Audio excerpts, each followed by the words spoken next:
Sobre fundo grafite, um triângulo branco à esquerda com a palavra graduação, processamento de linguagem natural, prática, embeddings. Olá pessoal, tudo bem? Sejam bem-vindos novamente à nossa semana 4 da disciplina de PLN. Hoje a gente vai falar sobre representação por meio de embeddings. No estúdio da Univesp, o professor Márcio Porto Basgalupi usa camisa social rosa e calça jeans. O docente está atrás de um púlpito de acrílico e manuseia um dispositivo para controlar a apresentação de slides, que aparecem ora em tela cheia, ora como efeito gráfico à esquerda do professor em um plano mais aberto do estúdio. Os slides têm fundo vermelho.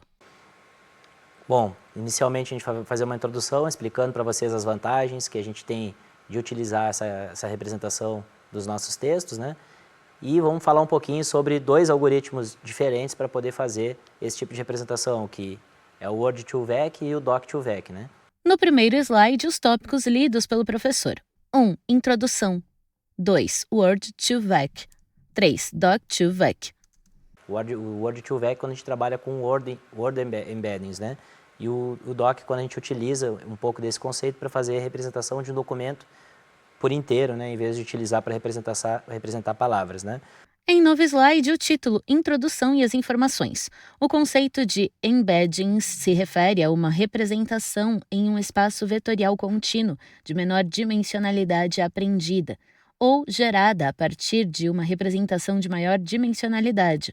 As embeddings podem ser aprendidas/geradas para variáveis discretas. Exemplos: documentos, sentenças e palavras.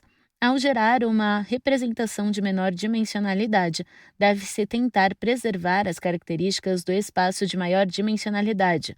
Ao gerar um espaço de menor dimensionalidade, o processamento por parte dos algoritmos de aprendizado de máquina torna-se mais rápido e consome menos espaço.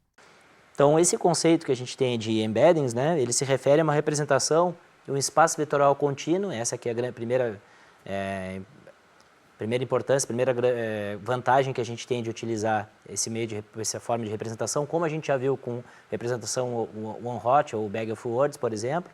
Só que nesse caso, especificamente, a gente vai estar muito preocupado, né, em reduzir a dimensionalidade da nossa representação, porque quando a gente trabalhou com one-hot ou com o bag of words, a gente viu que a gente tinha uma altíssima dimensionalidade para representar os nossos documentos, principalmente quanto maior for a nossa coleção, quanto maior for o nosso corpus, maior ainda, né, e muito o crescimento, inclusive exponencial, do número de palavras que a gente utiliza, sendo cada uma delas um atributo da nossa matriz, né, e a gente teria milhares, né, de atributos representando um documento.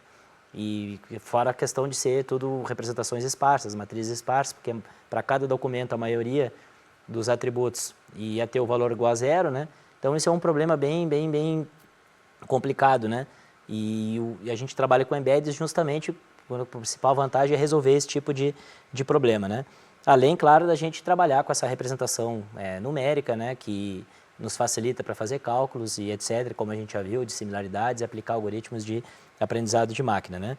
Mas o objetivo que a gente tem aqui, quando trabalha com embeddings, é a redução de dimensionalidade, o que também facilita muito, né? Torna mais rápido, né? Não só nos garante um pouco de factibilidade, né? Porque a gente consegue trabalhar com os algoritmos, não só em termos de resultados, mas também em termos de conseguir rodar, né? Porque muitos algoritmos a gente acaba não conseguindo nem executar, né? Quando a dimensionalidade é muito alta, né? Também consome menos espaço, tá? Novo slide com duas tabelas. A primeira é intitulada Espaço Original e tem 6 linhas numeradas de 0 a 5 e 6 colunas que correspondem a atributo 1, atributo 2, atributo 3, atributo 4, atributo 5 e atributo 6. Nas 3 primeiras linhas, 0, 1 e 2, a sequência de números é igual. Atributo 1, 1. Atributo 2, 1. Atributo 3, 1. Atributo 4, 0. Atributo 5, 0. Atributo 6, 0. Nas 3 linhas seguintes, 3, 4 e 5, a sequência de números também coincide. Atributo 1, 0. Atributo 2, 0. Atributo 3, 0. Atributo 4, 1. Atributo 5, 1. Atributo 6, 1. A segunda tabela é nomeada como espaço embedding e tem 6 linhas numeradas de 0 a 5 e as duas colunas atributo A e atributo B. Linha 0, atributo A, 1, atributo B, 0. Linha 1, atributo A, 1, atributo B, 0. Linha 2, atributo A, 1, atributo B, 0. Linha 3, atributo A, 0, atributo B, 1. Linha 4, atributo A, 0, atributo B, 1. Linha 5, atributo A, 0, atributo B, 1. À direita das tabelas, há duas matrizes de similaridade. Na primeira, no eixo vertical, estão as marcações de baixo para cima. 5, 4, 3, 2, 1, 0. No eixo horizontal estão as marcações da esquerda para a direita. Atributo 1, atributo 2, atributo 3, atributo 4, atributo 5 e atributo 6. Na segunda matriz, no eixo vertical, estão as marcações de baixo para cima. 5, 4, 3, 2, 1, 0. E no eixo horizontal, as marcações da esquerda para a direita. Atributo A e atributo B. À direita de cada matriz há uma barra vertical com as seguintes marcações, de baixo para cima: 0.0, 0.2, 0.4, 0.6, 0.8 e 1.0. A barra exibe um degradê de cores que começa em bege na marca 0.0. Passa por laranja em 0.2, vermelho em 0.4 e finaliza com tons de roxo nas marcações 0.6 e 0.8 e preto em 1.0. Em cada matriz, um quadrado dividido em 4 quadrados menores ocupa a área do gráfico. As cores dos quadrados menores alternam entre preto e branco. Então aqui um exemplinho para mostrar para vocês como é que a gente, o que seria desse nosso embeddings, né? Qual que é a ideia por trás disso. A gente teria aqui, por exemplo, um conjunto de documentos sendo representado utilizando o espaço original. Aqui é só um exemplinho, né? Com seis documentos. Aqui a gente teria uma matriz, né? Uma matriz representando esses 6 documentos com 6 atributos, uma matriz 6 por 6, né? Cada atributo sendo uma palavra, vamos dizer, né? E aqui embaixo a gente teria um espaço embedding, que a gente chama, né? Seria aqueles mesmos documentos, só que em vez de utilizar 6 atributos, né, 6 dimensões para representar cada documento, a gente está utilizando só 2. E qual que é a ideia da gente utilizar embeddings aqui, né? Claro que aqui é só uma forma de exemplificar, né? A ideia é que a gente pode manter, né, utilizando embeddings, a mesma matriz de similaridade, por exemplo, né? A gente mantém... a ideia é sempre, claro, a gente não quer reduzir a dimensionalidade às custas de perder informação. Então, a ideia é reduzir a dimensionalidade, mas manter, né, a representatividade de cada uma dos documentos e manter essa matriz de similaridade, né? Então, essa aqui é a ideia principal que a gente tem aqui, né? Em novo slide, mais duas tabelas. A primeira, espaço original, tem 6 linhas numeradas de 0 a 5 e 6 colunas que correspondem a atributo 1, atributo 2, atributo 3, atributo 4, atributo 5 e atributo 6. Linha 0, atributo 1, 3, atributo 2, 2, atributo 3, 1, atributo 4, 0, atributo 5, 1, atributo 6, 0. Linha 1, atributo 1, 1. Atributo 2, 3. Atributo 3, 4. Atributo 4, 0. Atributo 5, 0. Atributo 6, 1. Linha 2. Atributo 1, 3. Atributo 2, 1. Atributo 3, 2. Atributo 4, 1. Atributo 5, 0. Atributo 6, 0. Linha 3. Atributo 1, 0. Atributo 2, 1. Atributo 3, 0. Atributo 4, 4. Atributo 5, 1. Atributo 6, 3. Linha 4, atributo 1, 1. Atributo 2, 0. Atributo 3, 0. Atributo 4, 1. Atributo 5, 2. Atributo 6, 3. Linha 5, atributo 1, 0. Atributo 2, 0. Atributo 3, 1. Atributo 4, 5. Atributo 5, 4. Atributo 6, 1. A segunda tabela, espaço embedding, tem 6 linhas numeradas de 0 a 5 e as duas colunas atributo A e atributo B. Linha 0, atributo A, menos 2.419284. Atributo B, 0.824008.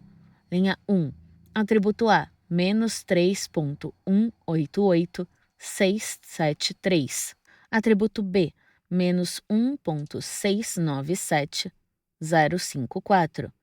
Linha 2, atributo A, menos 2.209397. Atributo B, 0.077006. Linha 3, atributo A, 2.705855.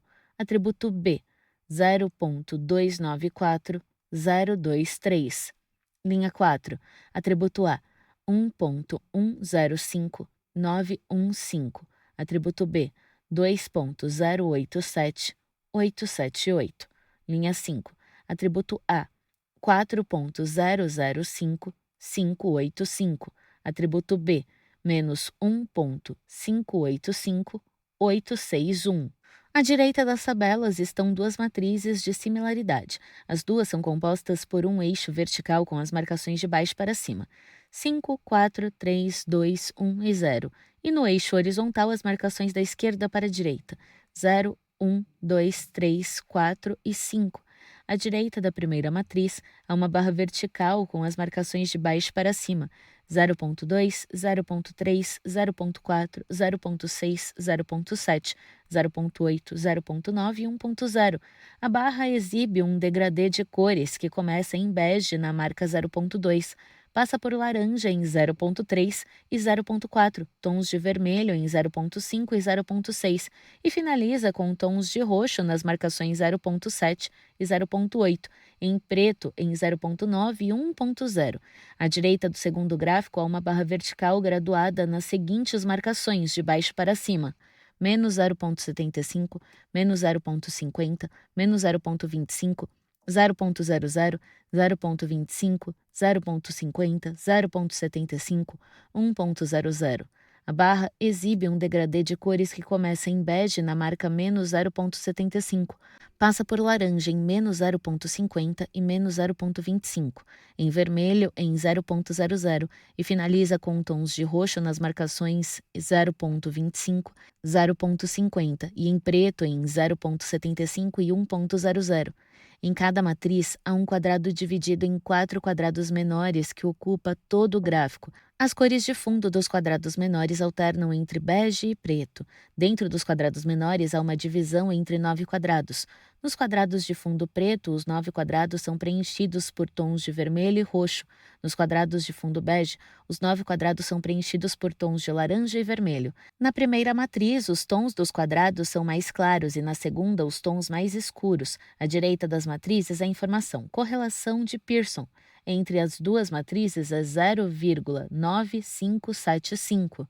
Então aqui tem um outro exemplo aqui só para a gente encontrar, né, o que eu estou falando para vocês, um outro espaço original com uma outra representação em embeddings. A gente também, se a gente for olhar aqui, embora os valores sejam diferentes dessa matriz de similaridade, a gente tem aqui que os valores eles são correlacionados, né? Então a distribuição é parecida, né? Tanto é que se a gente for aplicar uma função de correlação de Pearson aqui entre essas duas matrizes, antes e depois da redução de dimensionalidade, a gente vai ter uma correlação de 95%, acima de 95%, né?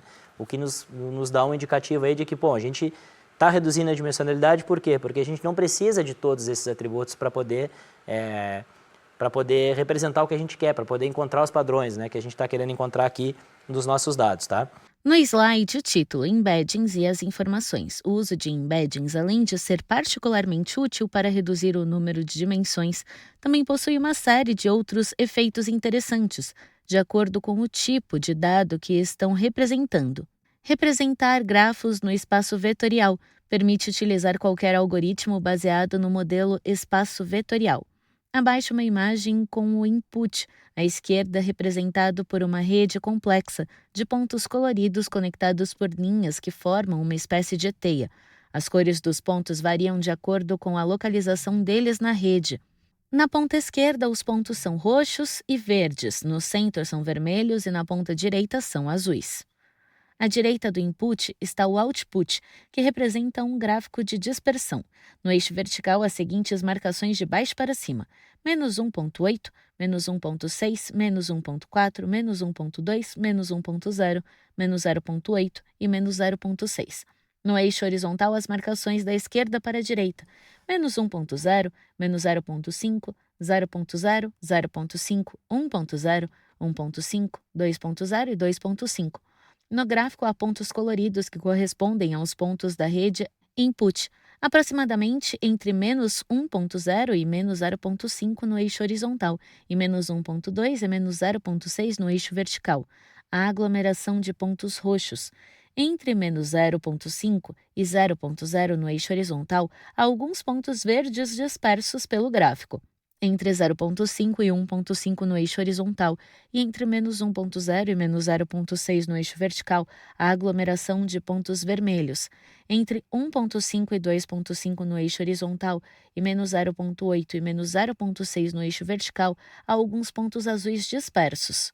Então, essa é a ideia que a gente tem aqui nos embeddings, né? Então, além de fazer essa redução, isso é uma das principais vantagens, né? Mas não é só isso que a gente ganha quando a gente utiliza embeddings, né? A gente pode também, por exemplo, utilizar o embeddings para a gente poder fazer uma representação no espaço vetorial. Essa é uma vantagem que a gente tem, não só do embeddings, mas de outras formas também de fazer representação vetorial de dados, por exemplo, que são representados inicialmente por grafos, né? Então, quando a gente traz para o espaço vetorial, a gente permite que qualquer algoritmo de aprendizado de máquina possa ser aplicado, né? Para poder trabalhar com esses dados, né? O que não acontece quando a gente traz uma representação por grafos, né? Tem alguns algoritmos específicos para isso, mas não são todos eles. A maioria dos algoritmos que a gente tem de aprendizado de máquina, ele trabalha com uma entrada sendo uma tabela atributo-valor, né? Como é o caso quando a gente trabalha com esses embeddings que a gente está vendo aqui agora, né? Novo slide com as informações. O uso de embeddings, além de ser particularmente útil para reduzir o número de dimensões, também possui uma série de outros efeitos interessantes de acordo com o tipo do dado que estão representando. Representar palavras, word embeddings. Permitir capturar a semântica das palavras. Operações entre os vetores de palavras são significativas. Abaixo, uma tabela com 4 linhas. Royal, Male, Female e Age, e 4 colunas, King, Queen, Princess e Boy. Nela estão as informações. Royal, King 0,99, Queen 0,99, Princess 0,99, Boy 0,01, Male, King 0,99, Queen 0,02, Princess 0,01, Boy 0,98. Female, King 0,02, Queen 0,99, Princess 0,99, Boy 0,01. Age, King 0,70, Queen 0,60, Princess 0,10, Boy 0,20. Em seguida, as informações. F, King, menos F, Queen, é próximo a F, Man, menos F, Woman. Outra coisa interessante que a gente tem aqui é que a gente pode representar palavras, né, que a gente chama de word embeddings, né? E cada palavra, o que a gente consegue fazer aqui é capturar a semântica dessas palavras. Isso aqui é interessante também, isso nos ajuda muito para poder entender, né, os dados e também ajuda bastante o nosso algoritmo posteriormente que a gente vai utilizar de aprendizado de máquina, né? E permite também que a gente faça operações entre esses valores, né? De palavras que são operações significativas, né, entre essas palavras. Então aqui, só para ilustrar para vocês um exemplo, a gente poderia criar os embeddings, por exemplo, essas 4 palavras que a gente tem aqui, ó. King, Queen, Princess e Boy, né, que seria rei, rainha, princesa e menino, né, garoto. E aqui a gente tem algumas outras palavras que a gente está tentando encontrar, isso aqui é só uma analogia, claro, né? A gente está tentando encontrar as relações, né, a semântica entre esses caras aqui. Então, se a gente tem aqui, por exemplo, male, né, que é masculino, a gente tem aqui que tem uma relação de 0,99 com king, que é rei, 0,02 é bem baixa com queen, que é rainha, porque a rainha é do sexo feminino, né? Princesa também, 0,01, porque princesa também é do sexo feminino, e com boy é 0,98. Então, se a gente for ver, né, quando a gente tem essas palavras que a gente chama das embeddings, é um conjunto reduzido de palavras que a gente pode, inclusive, utilizá-las para poder ter essa representação de outras palavras em função dessas embeddings que a gente está fazendo aqui. Então, a gente não precisa ter esses caras aqui, que a gente está vendo, esses atributos que estão aqui, essas palavras, a gente não precisa ter eles como atributos, a gente pode representar eles por meio dessas outras variáveis que a gente está criando aqui, esses nossos embeddings que a gente está criando aqui, né, por meio dessa representação que a gente está vendo aqui, né. Ele indica a tabela. Então, a partir daí, a gente consegue fazer algumas operações também interessantes, como, por exemplo, né, o F de King menos o F de Queen, ele é similar, é parecido com o F de Man menos o F de Women, né? Por quê? Porque a gente consegue verificar que essas operações elas fazem um pouco de sentido, né? Porque a gente tem aqui o rei tirando, a diferença entre um rei e a rainha é basicamente a mesma entre um homem e uma mulher, né? A gente consegue criar esse tipo de relação aqui com as nossas variáveis, né? No slide, as informações. O uso de embeddings, além de ser particularmente útil para reduzir o número de dimensões, também possui uma série de outros efeitos interessantes, de acordo com o tipo do dado que estão representando. Representar palavras, word embeddings, permite capturar a semântica das palavras. Operações entre os vetores de palavras são significativas. Abaixo, duas imagens de gráficos tridimensionais com 3 eixos, um vertical para cima, um diagonal para baixo, para a esquerda e outro horizontal para a direita. No primeiro gráfico, à direita do eixo vertical e acima do eixo horizontal, há um par de pontos conectados por uma seta tracejada. A seta parte de man, em azul, indica woman, em vermelho. À esquerda do eixo vertical há o ponto king, em azul, do qual parte uma seta tracejada que indica o ponto queen, em vermelho, à direita do eixo vertical. No segundo gráfico, há um par de pontos conectados por setas tracejadas. À esquerda do eixo vertical está o ponto walking, em amarelo, do qual parte uma seta que indica o ponto walked, em laranja, à direita do eixo vertical. Abaixo do eixo horizontal está o ponto swimming, em amarelo, e dele parte uma seta que indica o ponto swan, em vermelho, acima do eixo horizontal. À direita dos gráficos, há 9 pares de palavras. Cada par está conectado por uma linha horizontal azul.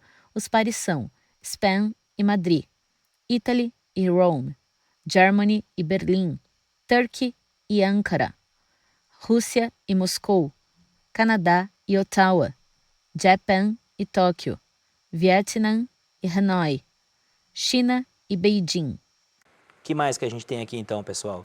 Outra coisa, a gente também permite, aqui um mesmo exemplo que eu falei para vocês anteriormente, né? Como a gente consegue representar no espaço vetorial, aquelas operações que eu mostrei para vocês ali, a gente pode ver também aqui, ó, por meio desses vetores, né? O docente se refere ao primeiro gráfico. Então aqui tem o king, queen, man e woman, né? É basicamente aquela mesma função. Então a distância que a gente tem aqui, que a gente viu, ela é bem parecida uma para a outra. Então aqui a gente tem a nossa representação por meio do vetor, para ilustrar o que foi colocado naquele slide anterior, né? E aqui a gente poderia ser a mesma coisa, né? O professor se refere ao segundo gráfico. Com outras palavras também, né? Outros exemplos para ilustrar esse potencial, né? Que a gente acaba conseguindo, né? Por meio de utilização de embeddings, né? Então aqui um processo geral aqui da utilização de embeddings, né? Novo slide com um fluxograma. À esquerda, uma caixa de texto com os dizeres Text a Sequence. Dela parte uma seta para a direita que indica um retângulo intitulado Representation Learning. No retângulo estão 3 caixas de texto dispostas na vertical. Phrase and K-Gram Enrichment. Neural Networks. EG-Doc2Vec. Word2Vec. E Kernel Learning. EG-String. Kernels.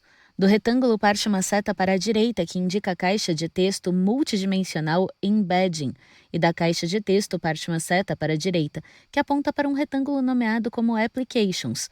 No retângulo estão as caixas de texto dispostas na vertical Clustering, Classification e Sentiment Analysis. Então, a partir de um texto, uma sequência de palavras, né, a partir de um documento, a gente passa por uma etapa de representação, aprendizado da representação, que pode ser por meio de n-gramas, por exemplo, um aprendizado por kernel, ou por exemplo, também aqui que a gente está colocando, que é uma rede neural. Por quê? Porque esses documentos que a gente esses métodos que a gente vai trabalhar hoje, que é o Word2Vec, mais especificamente, ele utiliza uma rede neural, que a gente vai trabalhar um pouco mais, aprender um pouco mais sobre rede neural a partir da próxima semana, tá? Mas a ideia aqui é utilizar essa rede neural para construir esses embeddings. Então, a gente viu as vantagens que a gente tem, né? Viu alguns exemplos, mas o que a gente precisa fazer aqui é sair de um texto e chegar nessa representação. Como que isso é feito? É feito por meio de várias técnicas diferentes, vários algoritmos diferentes, e esses que a gente vai ver hoje aqui utilizam redes neurais para poder fazer isso, né? Em novo slide, o título Word Embeddings e as informações. Representações vetoriais densas. Valores diferentes de 0. Abaixo, uma imagem dividida em 4 partes. Word, Word Embedding, Dimensionality Reduction e Visualization of Word Embeddings in 2D. Em Word estão palavras que intitulam as linhas de uma tabela formada por colunas que estão à direita em Word Embedding. As colunas são living, being, feline, human, gender, royalty, verb e plural. Na primeira parte da tabela, as linhas são denominadas cat, kitten, dog e houses e são acompanhadas das informações. Cat, living being, 0.6. Feline, 0.9. Human, 0.1. Gender, 0.4. Royalty, menos 0.7. Verb, menos 0.3.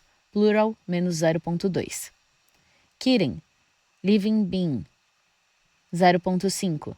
Feline, 0.8. Human, menos 0.1. Gender, 0.2.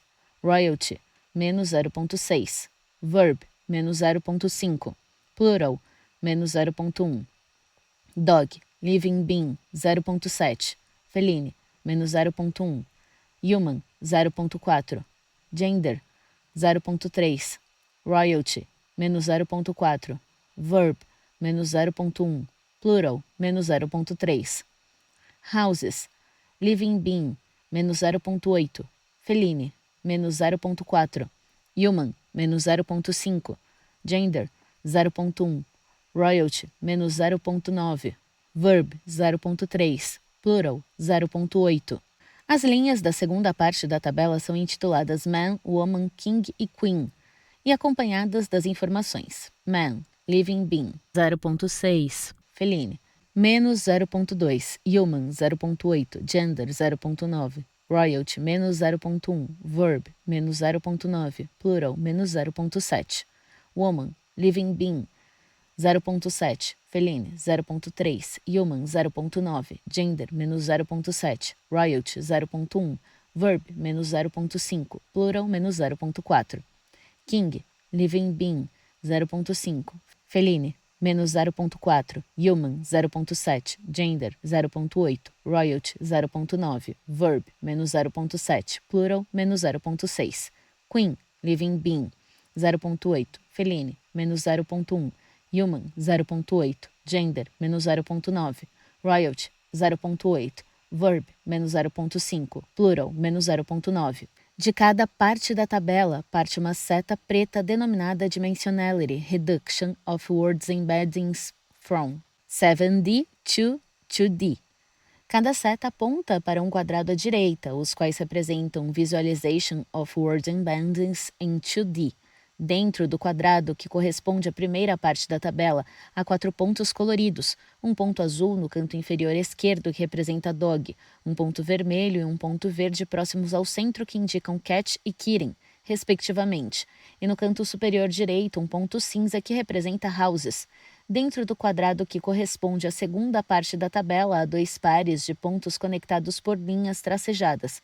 A primeira dupla é composta pela conexão entre woman em rosa e man em preto, e a segunda dupla é composta pela conexão entre queen em roxo e king em preto.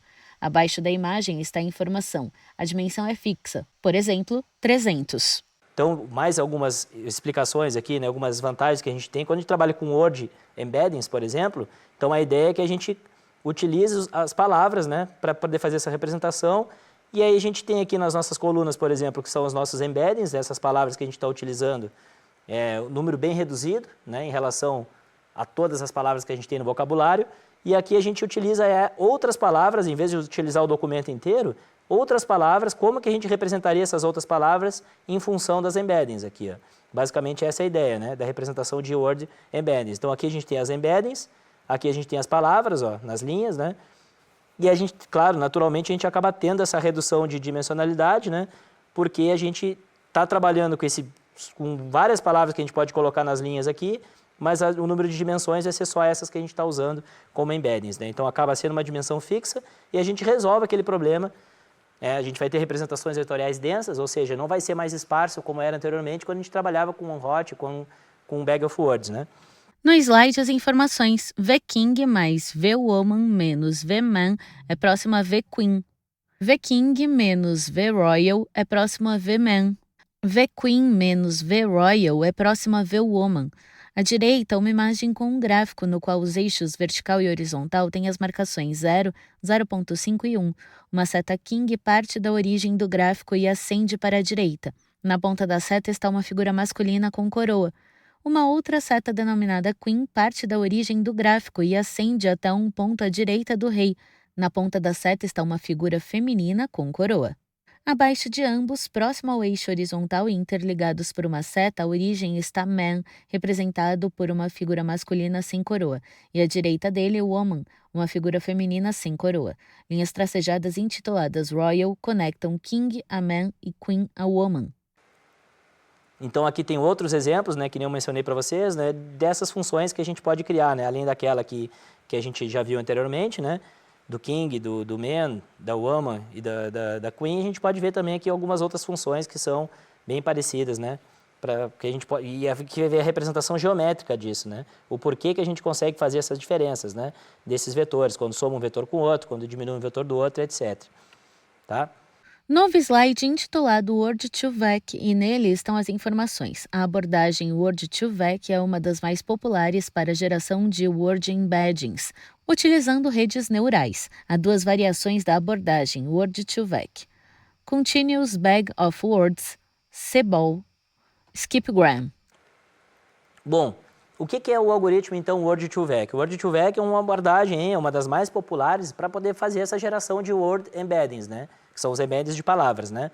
E essa técnica utiliza redes neurais para isso. Claro que hoje a gente não vai entrar em detalhes do como esse algoritmo funciona, até porque a gente não aprendeu redes neurais ainda. Mas nós vamos aprender a partir da próxima semana, daí vocês podem estudar melhor e entender com mais profundidade, se for de interesse de vocês, como que é feita essa implementação, né? Como que isso é realizado de forma detalhada, né? Nesse tipo de representação, né? Mas, basicamente, a gente tem duas variações dessa abordagem de Word2Vec, né? Que é o CBOW e o Skipgram, né? No slide, o título CBOW versus Skipgram e uma imagem com dois diagramas lado a lado. O diagrama à esquerda corresponde a CBOW. Ele possui 3 seções: Input, Projection e Output. Na seção de Input, há 4 blocos retangulares que representam, respectivamente, W, T-2, W, T-1, W, T+1, W, T+2. Dos blocos partem setas que apontam para um único bloco na seção de Projection, rotulado como Sum. Dele parte uma seta que indica o bloco WT na seção Output. O diagrama à direita representa o Skipgram. Ele também está dividido nas mesmas 3 seções, Input, Projection e Output. Na seção de Input, há um único bloco denominado WT. Uma seta conecta esse bloco ao bloco central, na seção de Projection, também rotulado como Sum, do qual partem 4 setas direcionadas aos 4 blocos da seção de Output, que representam, respectivamente, WT-2, WT-1, WT+1, WT+2. Qual a diferença básica entre essas duas aí, né? A diferença básica é a seguinte: o CBOW a gente utiliza para poder a gente fazer uma representação, de poder fazer uma predição, né? Uma utilização de uma palavra seguinte, a gente utiliza todo o contexto que a gente tem na volta dela, né? Que a gente chama de contexto, que são o quê? São as palavras em volta dessa palavra. Então a gente utiliza as palavras que estão no entorno dela para poder estimar qual que vai ser a próxima, né? Já o Skipgram é o contrário. A gente utiliza uma palavra para tentar prever, para tentar projetar qual é o contexto, quais são as palavras no entorno. Então a gente ou utiliza o contexto, as palavras no entorno para projetar aquela palavra, ou a gente utiliza uma palavra específica para projetar o contexto, ou seja, as palavras que estão no entorno dessa palavra. Basicamente isso que diferencia a abordagem CBOW da abordagem Skipgram. Tá? No slide, as questões importantes. Número de dimensões. Aumentar a dimensionalidade da embedding geralmente aumenta o poder discriminativo, porém requer mais dados para obter melhores resultados. Em geral, o número de dimensões varia em algumas centenas. Tamanho do contexto tipicamente varia entre 5 e 10. Efeito de palavras frequentes e pouco discriminativas, exemplo, the, podem interferir nos resultados. Pode-se removê-las ou adotar um esquema de amostragem inversamente proporcional à frequência. Também é interessante a identificação de frases para geração de embeddings, por exemplo, Apple Store. Algumas questões importantes aqui, né? Número de dimensões é uma questão importantíssima que a gente tem aqui nesse tipo de representação, porque ao mesmo tempo que a gente quer uma dimensionalidade pequena, a gente também precisa ter, né, não adianta a gente querer usar um número muito reduzido, senão a gente acaba não conseguindo representar tudo o que a gente quer, né? Então, aumentar essa representação, ela vai aumentar o poder discriminativo, né? Então, quanto mais variáveis a gente tem mais potencial para encontrar relações entre essas variáveis, né? Encontrar padrões, né? Se a gente for eliminando muito, a gente vai acabar perdendo um pouco disso. Então, ao mesmo tempo que a gente precisa de um poder mais discriminativo, né? À medida que a gente aumenta o número de dimensões, esse é um problema da maldição da dimensionalidade, né? A gente precisa de muito mais linhas, né? Se a gente aumenta muito o número de colunas, a gente precisa de muito mais linhas para que a gente tenha o maior número possível de combinações, de todas, nunca vai chegar a todas as combinações possíveis, né? Mas quanto maior o número de dimensões, mais linhas a gente precisa para que a gente tenha uma boa representatividade desses dados, né? Então, a gente tem que tomar um cuidado com isso também. Mas, em geral, esse número de dimensões ele acaba variando em cerca de centenas. Vamos dizer, por exemplo, 300 dimensões, né? O tamanho do contexto que a gente viu ali, né? Que isso aí também é um parâmetro do algoritmo que quando a gente vai realizar, tipicamente vai variar entre 5 e 10, né? Então, a gente também tem o efeito de palavras frequentes e pouco discriminativas, como, por exemplo, a palavra the, do inglês, né? Ou algumas coisas do tipo o, a, quando é em português, né? Então, esses caras podem interferir nos resultados, né? Então, às vezes, a gente pode muitas vezes remover ou adotar um esquema de amostragem inversamente proporcional à frequência dessas palavras, porque elas não vão ter tanto peso, porque normalmente elas vão aparecer em todos os documentos, né? Então, não adianta, são essas variáveis comuns que vão fazer a gente encontrar padrões nos documentos, né? Também é interessante a gente identificar frases, né, para geração de embeds, como, por exemplo, o Apple Store, né? Então, essas palavras vêm juntas, né? Novo slide intitulado Fast Text, com as informações, extensão da abordagem Skip-Gram. Ao invés de palavras como entrada, são consideradas sequências de N caracteres, 3 menor ou igual a N menor ou igual a 6. Permite aprender uma estrutura interna das palavras. Tende a obter melhores resultados em línguas morfologicamente ricas. Uma vez obtida a embedding das sequências de N caracteres, a embedding da palavra é obtida por meio da soma das embeddings das sequências de caracteres. A gente tem também aqui, só para critério de informação, né, uma extensão, né, da abordagem Skip-Gram, que é o conhecido Fast Test, é outro algoritmo para geração de embeddings, né? Então, em vez de utilizar palavras como entradas, ela considera sequência de caracteres, né, de N caracteres. Por exemplo, é um N entre 3 e 6, tá? Em novo slide, título Document Embeddings e as informações. Tudo o que foi visto é útil, pois podemos gerar as representações dos documentos a partir das Words Embeddings. Utilizar abordagens parecidas à da geração das Words Embeddings, porém para a geração das embeddings dos documentos. As abordagens apresentadas na sessão anterior, apesar dos diversos aspectos interessantes que elas apresentam para um dos propósitos dessa aula, é necessária a representação dos documentos e não das palavras. Bom, tudo que a gente viu até agora é para representar palavras, né? Mas na verdade, quando a gente quer trabalhar com representação de embeddings, principalmente qualquer tipo de problema que a gente vai resolver de PLN, a gente vai acabar trabalhando com o texto inteiro, com o documento, né? Então, o que a gente precisa fazer, né?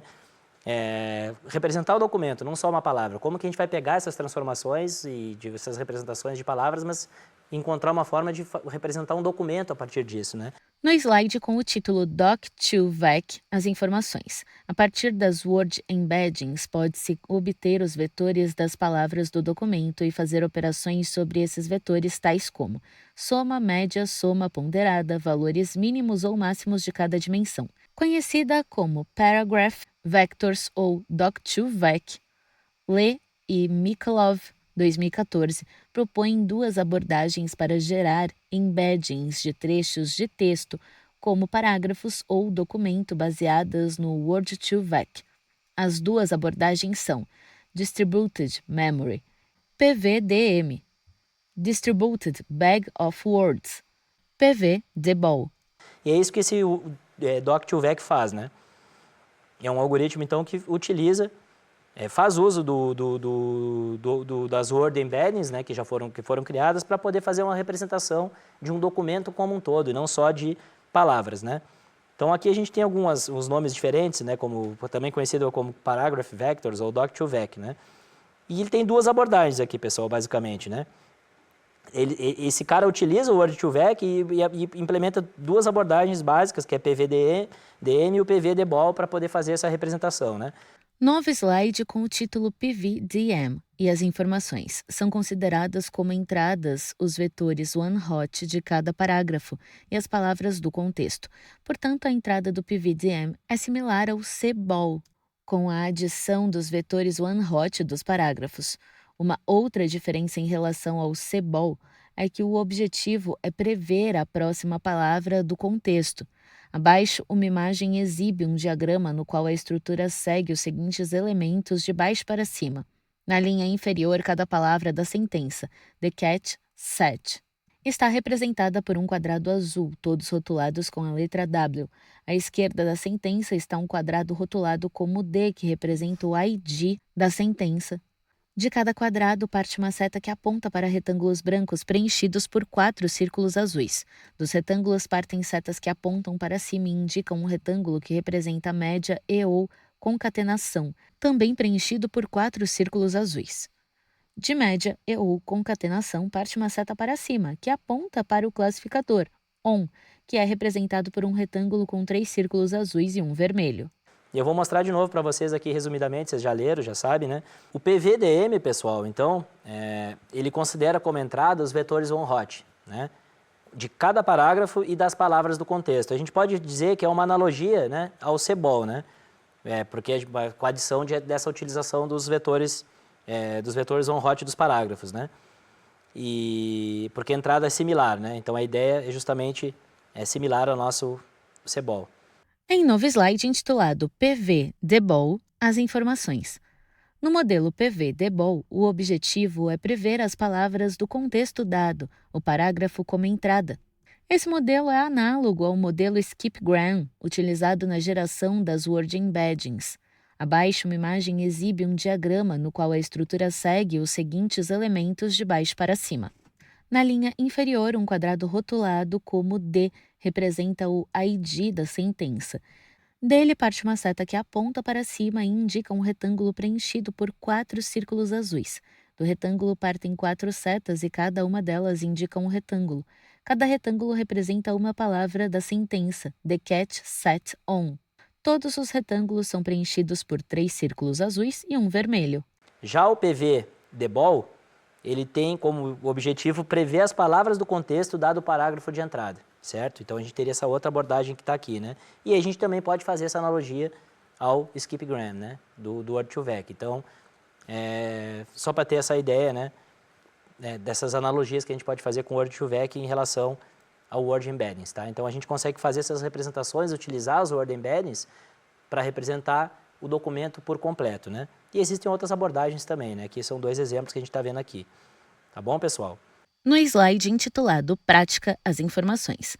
Nas implementações para a geração das Word e Document Embeddings, vamos utilizar a biblioteca Gensim, radinhihorac.com/gensim/ Bibliotecas auxiliares para a manipulação de dados e pré-processamento dos textos. Vamos aprender a geração de Word Embeddings para uma base, a utilização de Word Embeddings já treinadas. Nós vamos ver isso na prática. Vamos fazer uma aula prática, nossa próxima videoaula, e a gente vai trabalhar com esses diferentes tipos de representação, né? Então, eu estou colocando para vocês aqui o que a gente vai acabar trabalhando na prática, que vai ser interessante, né? Então, a gente vai gerar tanto Word como Document Embeddings, né? Vamos utilizar a biblioteca Gensim, está aqui o link para vocês já irem dando uma olhadinha. Claro que eu vou passar isso de novo, a gente já viu isso nas primeiras aulas, né? E algumas bibliotecas auxiliares aí para nos ajudar no pré-processamento. Então, a gente vai aprender a geração de Word Embeddings, né, para uma base, e também a utilização de Word Embeddings já treinadas, algoritmos já treinados, né? Porque o já treinado significa o quê? Que a gente já tem uma construção, já rodou uma rede neural, que a gente falou para vocês que essa nossa representação é baseada num algoritmo de rede neural e tal, e precisa de um processo de treinamento a partir de um corpus, a partir de um conjunto de documentos para poder fazer esse tipo de representação. Então, a gente vai ver as duas coisas, vai aprender a construir e vai aprender a utilizar Word Embeddings já treinadas, tá bom? Então, a gente viu nessa aula de hoje, então, uma introdução sobre Embeddings e vimos as duas principais abordagens que a gente tem, né, para a representação de de palavras, né, que são as word embeddings, e os document embeddings, né, que é a representação de documentos, né? Na próxima videoaula, então, a gente vai ver uma aula prática, trabalhar com esses embeddings que a gente aprendeu na aula de hoje, tá bom? No slide, as referências, curso de tópicos em inteligência artificial, professor Rafael G. Rossi, UFMS, www.youtube.com/rafaelrossitech/playlists. Curso de processamento de linguagem natural, professora Helena Caselli, UFSCar. Então, aqui tem umas referências, né, foram utilizadas para a preparação dessa aula. Até a próxima, pessoal. Um abraço.